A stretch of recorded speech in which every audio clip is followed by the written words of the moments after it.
am approaching this course from the perspective that you already have a proven edge in the markets and of course an efficient risk management technique. I also assume that you have already read all the usual suspects in the trading literature genre, from Mark Douglas's books to Dr. Brett Steenbarger's books to Dr. Van Tharp's books, and of course all the rest. Now, assuming this, I think it is true to say that you know how to trade, and you know the importance of thinking in probabilities. You know that winners and losers come in strings. You know that even though your system identifies an edge rather reliably, you don't know what the markets are going to give you on a trade-by-trade basis. You know all of this, alright? But again, as said earlier, the problem is that you know this as a matter of intellectual understanding only, okay? And so it's the reliable application of such understandings that's problematic. You already know what to do. You're not a complete beginner, but you can't seem to reliably do it for the sake of your long-term results. You are, in essence, prisoners of patterns that you haven't really understood, and that's a problem. Now, allow me to shed some light on the source of your problems. Your mind has a natural tendency to get attached to or to crave what is pleasant and comforting and known, and it has an equally natural tendency to repudiate or avert what is not pleasant, not comforting, not known. This is very important.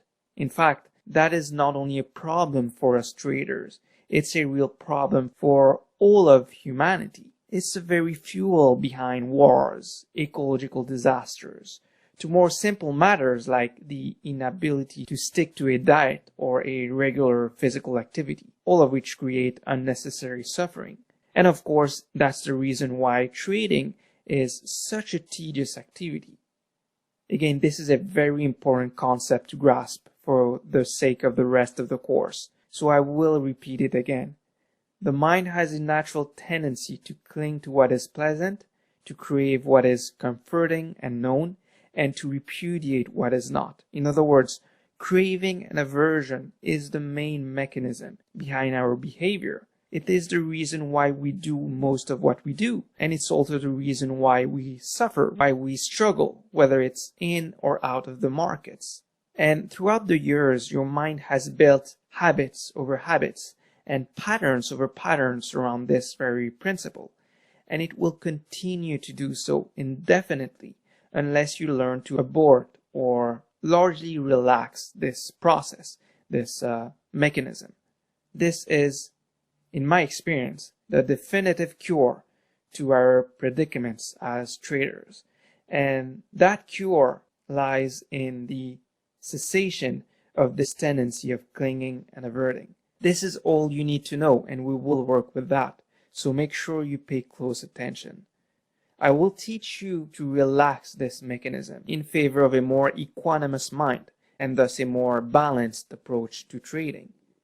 A mind that maintains balance between the forces of aversion and the forces of clinging is a mind that lives fully in the present. It is a mind that is at peace with, that flows with every circumstance the markets or life throws at it. It is a mind that thrives in uncertainty, that displays no resistance of any sort.